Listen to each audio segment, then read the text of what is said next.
Nuevamente está con ustedes el hermano Alexander Castellanos, siempre desde la Iglesia de Cristo en la República de El Salvador, transmitiendo a través del alumbrador cristiano y a través de mi especial programa Te Daré lo Mejor.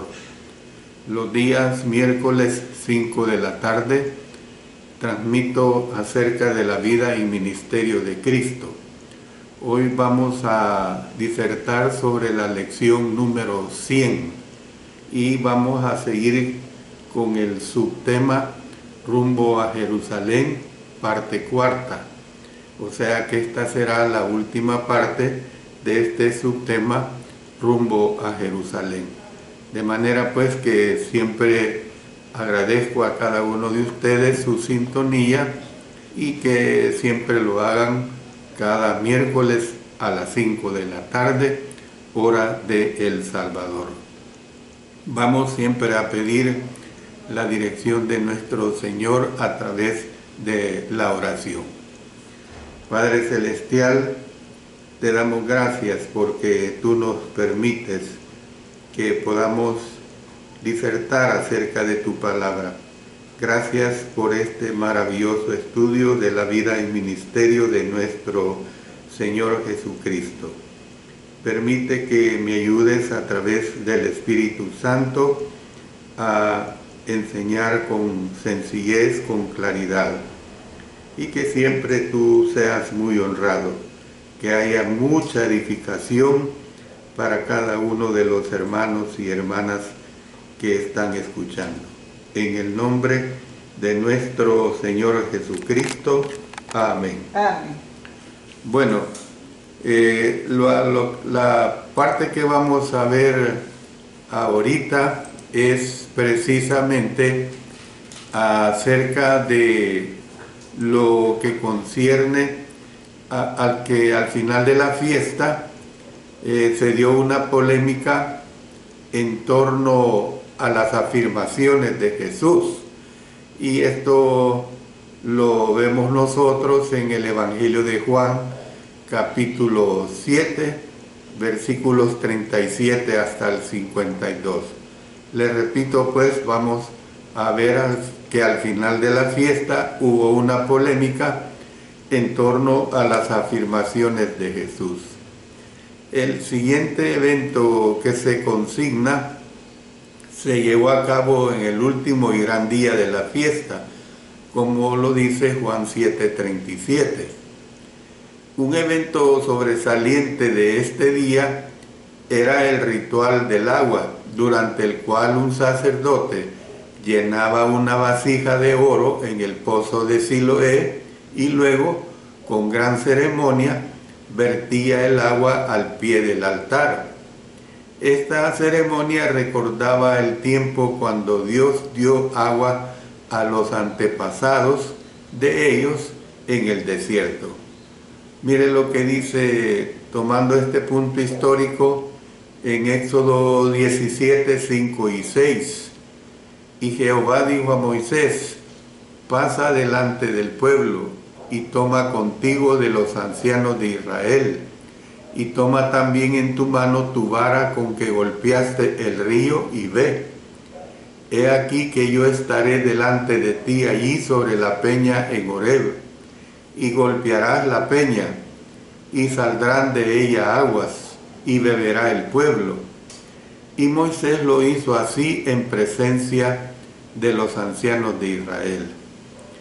Luego en Números 27 al 11, dice: y habló Jehová a Moisés diciendo: toma la vara y reúne la congregación, tú y Aarón tu hermano, y hablad a la peña a vista de ellos, y ella dará su agua, y les sacará aguas de la peña, y darás de beber a la congregación y a sus bestias. Entonces Moisés tomó la vara delante de Jehová, como él le mandó. Y reunieron Moisés y Aarón a la congregación delante de la peña, y les dijo: oíd ahora, rebeldes, ¿os hemos de hacer salir aguas de esta peña? Entonces alzó Moisés su mano y golpeó la peña, con su vara 2 veces y salieron muchas aguas y bebió la congregación y sus bestias. Noten que en uno de los versículos que leímos en Éxodo 17 dice golpearás la peña, pero luego en esta cita de Números dice que también dice que habló, ¿ve? O sea, se dan las dos situaciones.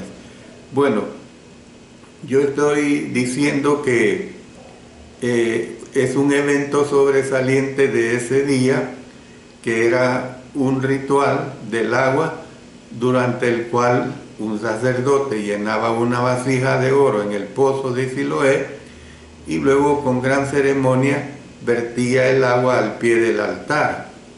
Entonces, y mantenía pues la esperanza del derramamiento del Espíritu de Dios cuando viniera el Mesías.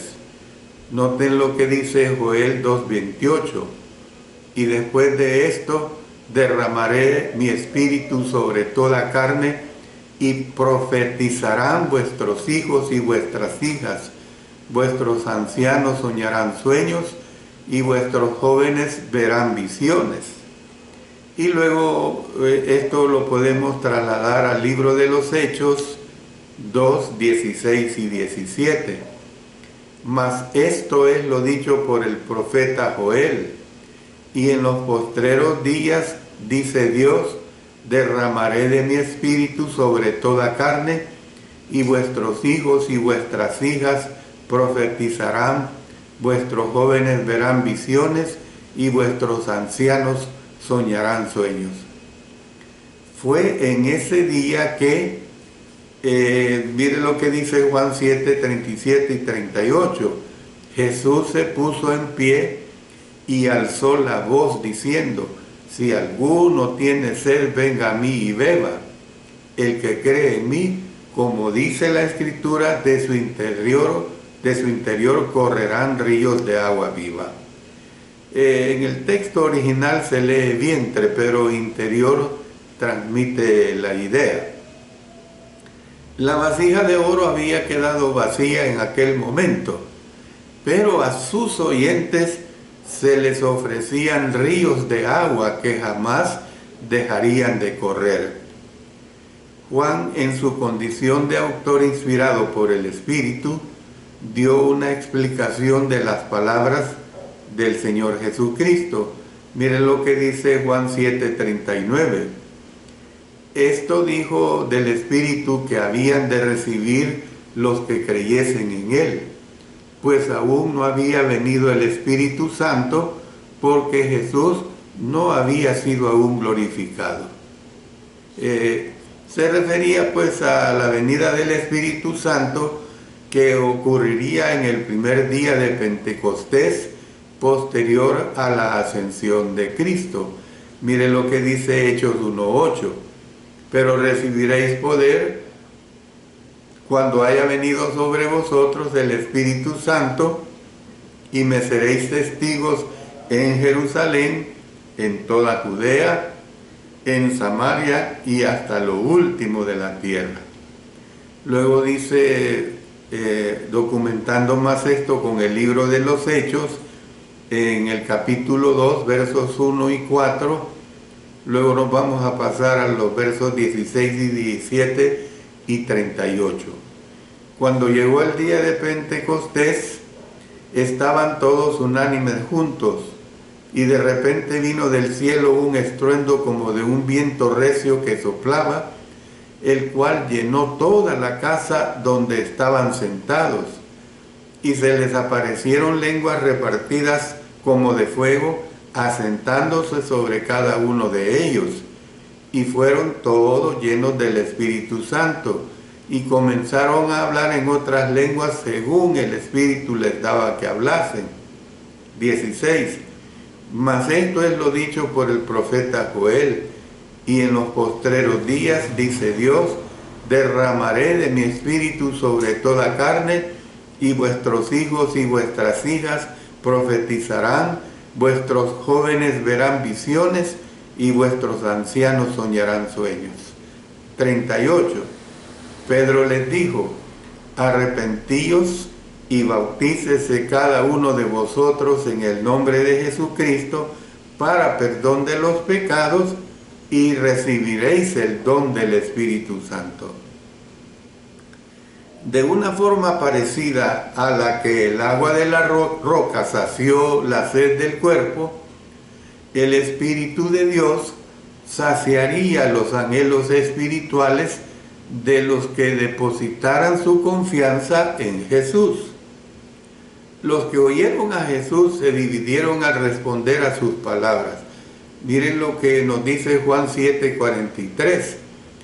Hubo entonces disensión entre la gente a causa de él. Algunos pensaban que era el profeta como Moisés lo había dicho. Juan 7:40 dice: entonces algunos de la multitud, oyendo estas palabras, decían: verdaderamente es el profeta. Este es el profeta. Mire lo que se había dicho ya en el libro de Deuteronomio 18:15. Profeta de en medio de ti, de tus hermanos como yo, te levantará Jehová tu Dios, a él oiréis. Unos pocos pensaron que debía de ser el Mesías. Leamos el verso 41 de Juan 7. Otros decían: este es el Cristo. O sea, usted note que es una afirmación. Otros dijeron que no podía ser el Mesías porque, según pensaban, él provenía de Galilea y no de Belén, la ciudad de David. Porque, como en los evangelios, note lo que dice Juan 7, 41 y 42. Pero algunos decían: ¿de Galilea ha de venir el Cristo? ¿No dice la Escritura que del linaje de David y de la aldea de Belén, de donde era David, ha de venir el Cristo? También veamos el libro segundo de Samuel, capítulo 7, desde el 12 hasta el 16. Y cuando tus días sean cumplidos y duermas con tus padres, yo levantaré después de ti a uno de tu linaje, el cual procederá de tus entrañas, y afirmaré su reino. Él edificará casa a mi nombre, y yo afirmaré para siempre el trono de su reino. Yo le seré a él padre, y él me será a mi hijo. Y si él hiciere mal, yo le castigaré con vara de hombres, y con azotes de hijos de hombres. Pero mi misericordia no se apartará de él, como la aparté de Saúl, al cual quité delante de ti.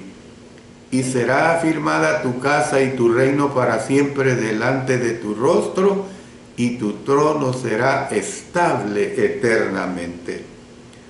Luego también es bueno que leamos de Miqueas 5, versos 2 al 4. Pero tú, Belén Efrata, pequeña para estar entre las familias de Judá, de ti me saldrá el que será Señor en Israel, y sus salidas son desde el principio, desde los días de la eternidad. Pero los dejará hasta el tiempo que dé a luz la que ha de dar a luz, y el resto de sus hermanos se volverá con los hijos de Israel, y él estará y apacentará con poder de Jehová, con grandeza del nombre de Jehová su Dios, y morarán seguros, porque ahora será engrandecido hasta los fines de la tierra. Bueno, podemos ver pues que entre los que fueron influenciados por la enseñanza de Cristo estaban los que habían sido enviados a aprenderle, porque note el verso 32 de Juan 7. Los fariseos oyeron a la gente que murmuraba de él estas cosas, y los principales sacerdotes y los fariseos enviaron alguaciles para que le prendiesen. Al volver a sus superiores, con las manos vacías, se les preguntó por qué no lo apresaron. Verso 45. Los alguaciles vinieron a los principales sacerdotes y a los fariseos, y estos les dijeron: ¿por qué no le habéis traído? Esto fue lo que ellos respondieron: jamás hombre alguno ha hablado como este hombre. Verso 46. Entonces los fariseos se enfurecieron. Era evidente que esa iba a ser la reacción carnal de ellos, pues su consigna era prender al Señor. Dice el versículo 47, entonces los fariseos le respondieron: ¿también vosotros habéis sido engañados? Insistieron en que Jesús no podía ser el Mesías, y dando razones. 1, porque ninguno de ellos había creído en él. Verso 48 dice: ¿acaso ha creído en él alguno de los gobernantes o de los fariseos? Y 2, porque los demás que sí habían creído en él eran ignorantes. Miren lo que dice el versículo 49. Mas esta gente que no sabe la ley, maldita es. Pues los trataban como ignorantes. Dijeron que la gente no conocía la ley.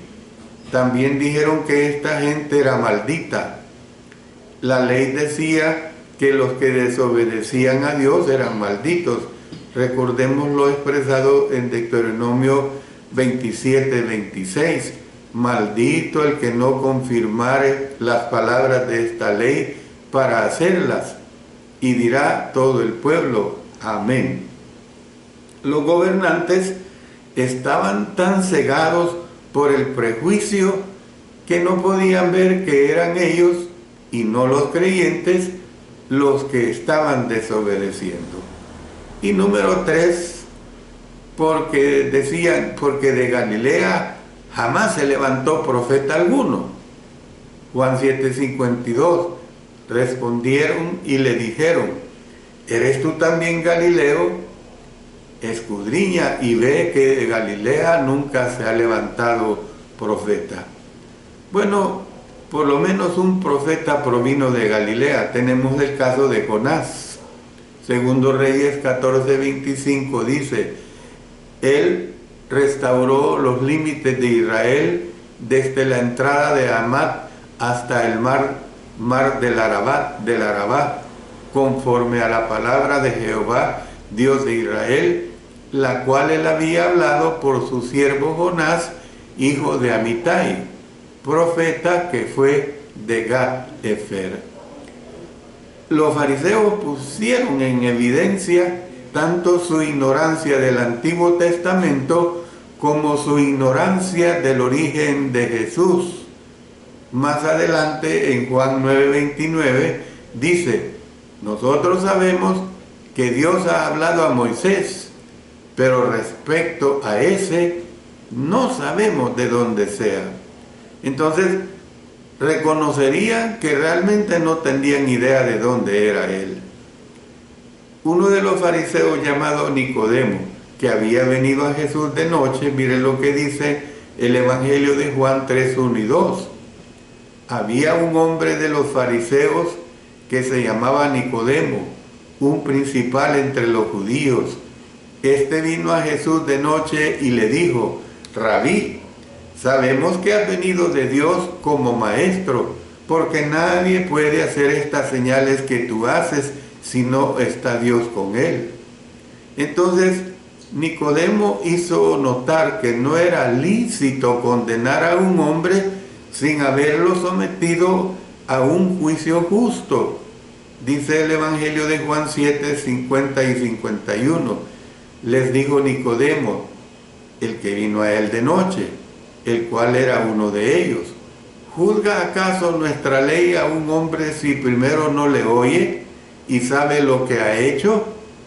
Bueno, remontémonos otra vez a las páginas de Deuteronomio 1, 16 y 17.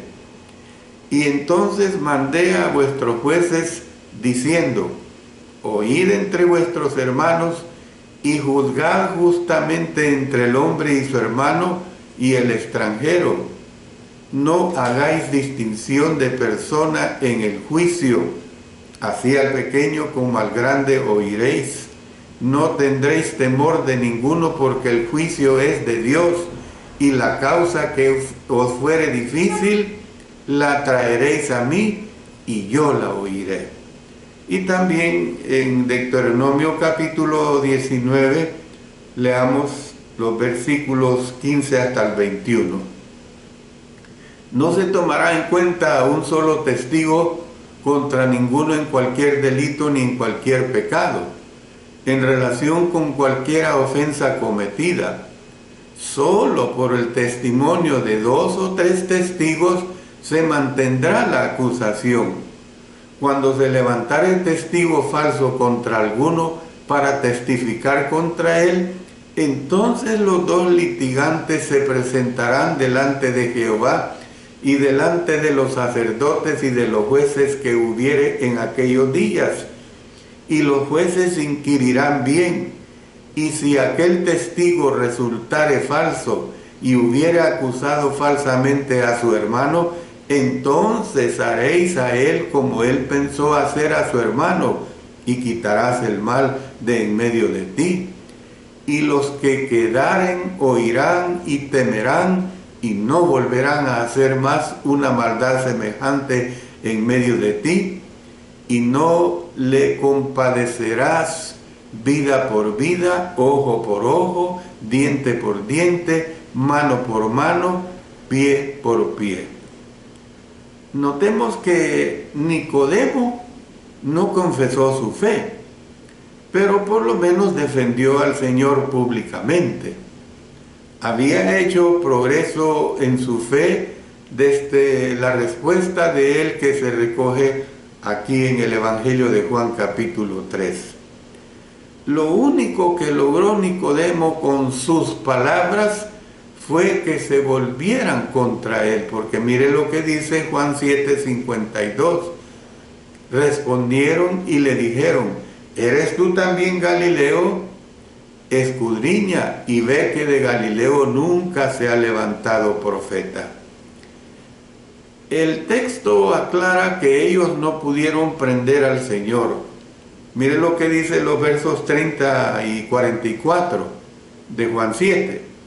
Entonces procuraban prenderle, pero ninguno le echó mano. Y algunos de ellos querían prenderle, pero ninguno le echó mano. Se vuelve a repetir, porque aún no había llegado su hora. Como decía, pues mire Juan 7:30, vea también Juan 8:20, dice: estas palabras habló Jesús en el lugar de las ofrendas, enseñando en el templo, y nadie le prendió, porque aún no había llegado su hora. La hora de su muerte estaba cerca.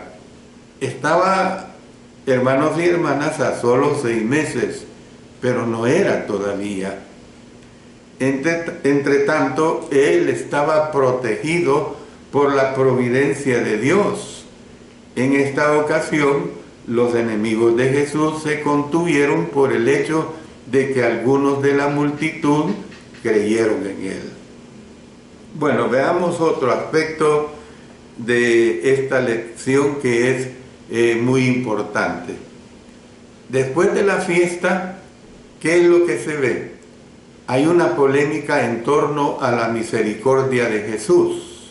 Se lo repito, después de la fiesta hay una polémica en torno a la misericordia de Jesús, y esto también está documentado desde el verso 53 de Juan 7 hasta el versículo 11 de Juan 8. El relato que se recoge aquí, se lo repito, Juan 7:53 al 8:11, es un relato especial. Aunque este pasaje no se encuentra en los manuscritos más antiguos, está en la mayoría de las traducciones del Nuevo Testamento. En algunas se considera que es parte del texto. En la mayoría de las demás se incluye en el texto, pero de alguna manera se le separa. Los eruditos coinciden en que haya sido parte o no del manuscrito original de Juan. Lo cierto es que el evento que se narra en estos versículos realmente ocurrió, y eso es lo que se le da la validez. Al final de la fiesta, la mayoría se fue a su casa, y lo dice Juan 7:53, cada uno se fue a su casa.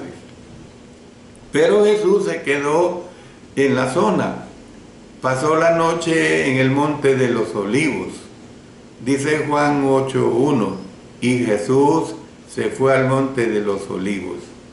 El monte de los Olivos estaba al este de la ciudad, pasando el torrente de Cedrón, y es probable que se quedara en una enramada construida por sus discípulos, que habrían sido enviados adelante a hacerle preparativos. Dice Lucas 9:52, y envió mensajeros delante de él, los cuales fueron y entraron en una aldea de los samaritanos para hacerle preparativos.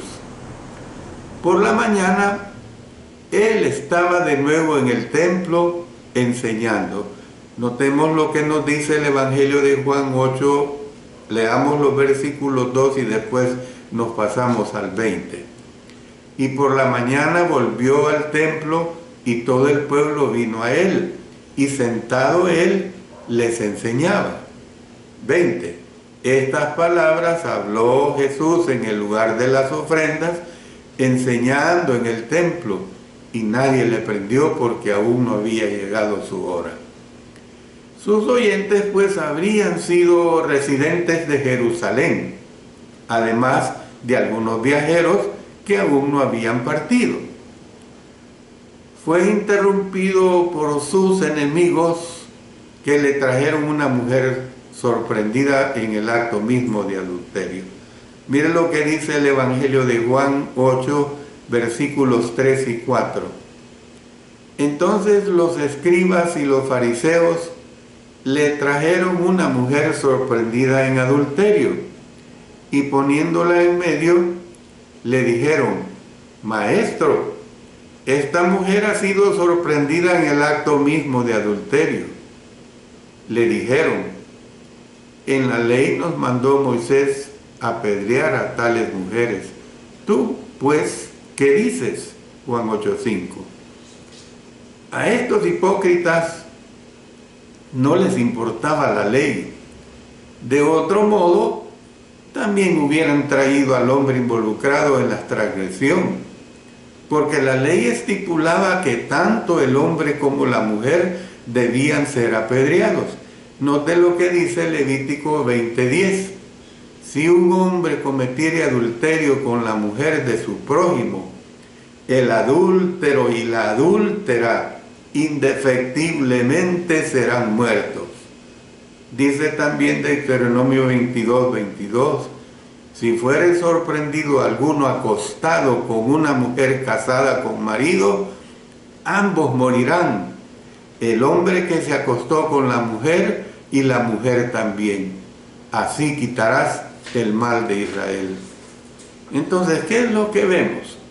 No les importaba la justicia ni la obediencia a Dios, solo les interesaba atrapar a Jesús. Porque mire lo que dice el versículo 6 de Juan 8. Mas esto decían tentándole para poder acusarle.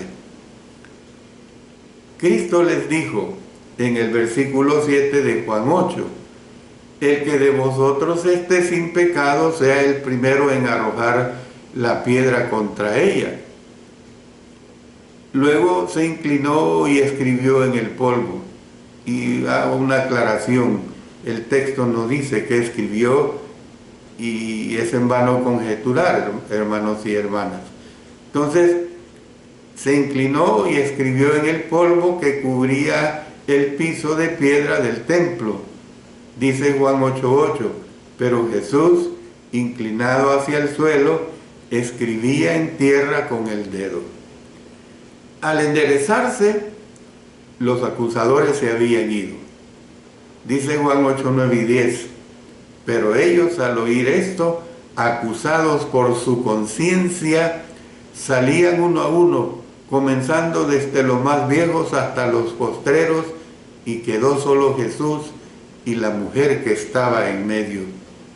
Enderezándose Jesús y no viendo a nadie sino a la mujer, le dijo: Mujer, ¿dónde están los que te acusaban? Ninguno te condenó. Jesús pues preguntó: Mujer, ¿dónde están los que te acusaban?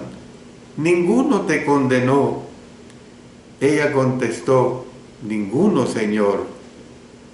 Entonces Cristo dijo: Ni yo te condeno, vete y no peques más. Los dirigentes religiosos habían tratado a la pecadora con desprecio. La ley mandaba que la pecadora debía morir. El Señor trató a la pecadora con dignidad. No pasó por alto el pecado de ella. Ustedes noten eso. Porque le dijo: no peques más. Él no asintió que estaba bien que pecara. Él lo que le dijo fue: no peques más. Pero le tuvo misericordia y le dio una segunda oportunidad. ¿Qué es lo que nos enseña el mensaje? Todos necesitamos misericordia y muchas veces una segunda oportunidad. Yo creo que esto así debe de ser para todo cristiano o cristiana que por A o B circunstancias Satanás puede tomar a cualquiera. En conclusión de estas 4 lecciones que he dado sobre rumbo a Jerusalén, puedo decir lo siguiente. Esta lección está repleta de principios transformadores de la vida. Vamos a repasar 4 de ellos que precisamente ya los hemos visto. Número 1. Si Jesús no es Dios, no es bueno. Se lo repito. Si Jesús no es Dios, no es bueno. Juan 7:12. Y había gran murmullo acerca de él entre la multitud, pues unos decían: es bueno, pero otros decían: no, sino que engaña al pueblo. Entonces, toda persona debe tomar la decisión de creer o no creer que Cristo es el Hijo de Dios. Número 2. Jesús volvió a su Padre en el cielo. Si no creemos en Él, jamás iremos a donde Él se fue, o donde Él está, pues. Dice Juan 7, 33 al 34. Entonces Jesús dijo: todavía un poco de tiempo estaré con vosotros, e iré al que me envió. Me buscaréis y no me hallaréis, y a donde yo estaré vosotros no podréis venir. Dice también Juan 8, 21 y 24. Otra vez les dijo Jesús: yo me voy y me buscaréis, pero en vuestro pecado moriréis. A donde yo voy, vosotros no podéis venir. Por eso dije que moriréis en vuestros pecados, porque si no creéis que yo soy, en vuestros pecados moriréis. Número 3. Si creemos en Jesús y nos sometemos a su voluntad, Él nos dará su Espíritu y bendecirá nuestra vida. Dice el Evangelio de Juan 7, 37 al 39. En el último y gran día de la fiesta, Jesús se puso en pie y alzó la voz, diciendo: si alguno tiene sed, venga a mí y beba. El que cree en mí, como dice la Escritura, de su interior correrán ríos de agua viva.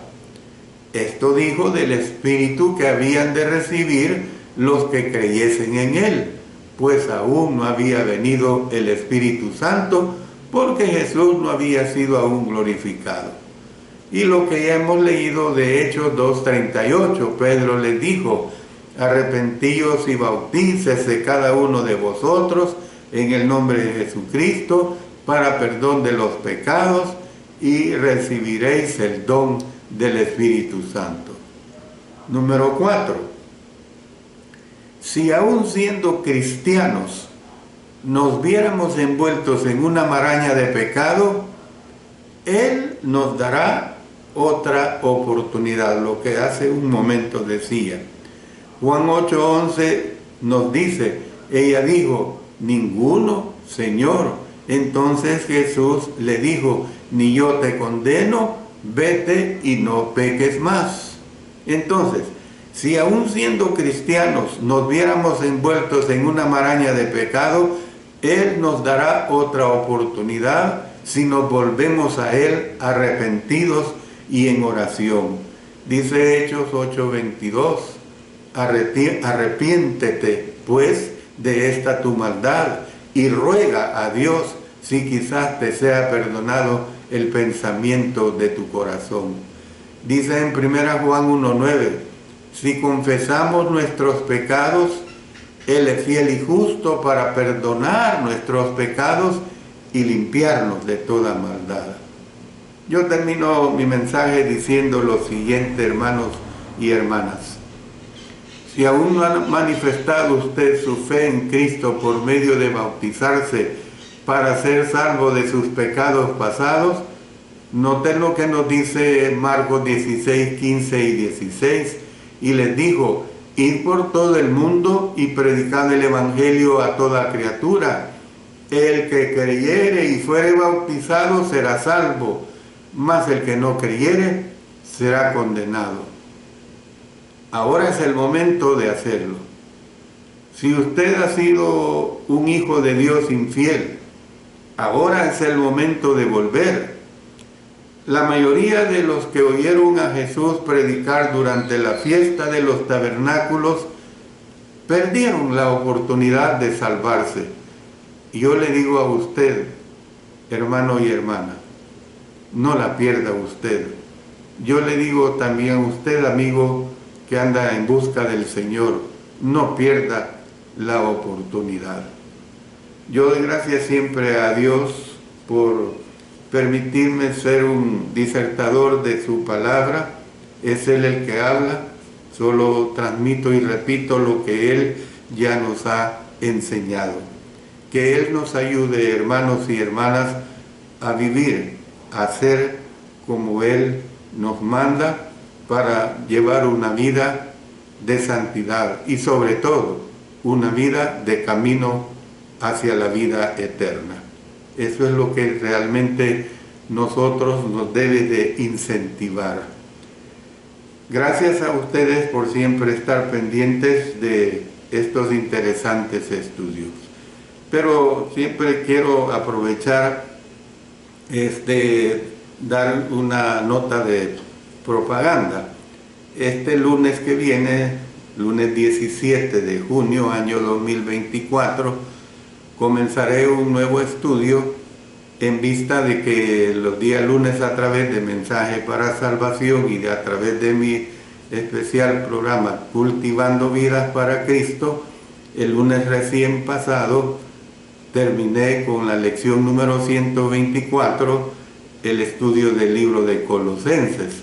De manera pues que este lunes 17 de junio, año 2024, comenzaré un nuevo estudio. Ese estudio será sobre la epístola de Santiago. Es un estudio verdaderamente muy interesante, de mucha ayuda espiritual para nosotros como hijos e hijas de Dios.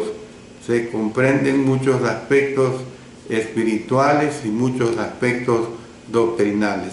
De manera pues que estemos pendientes para sintonizar mi programa a las 5 de la tarde, hora de El Salvador. Mientras tanto, como siempre, despidámonos en oración. Padre Celestial, te agradecemos muchísimo porque nos has permitido el estudio de tu palabra. Gracias, Señor, por ello. Gracias porque nos edificamos con la vida que nuestro Señor Jesucristo nos dio, con todo su ministerio. Sabemos que es algo demasiado hermoso, es la base que tenemos para nuestra vida dedicada a Él. Gracias por todo, Señor, en el nombre de nuestro Señor Jesucristo. Amén. Amén.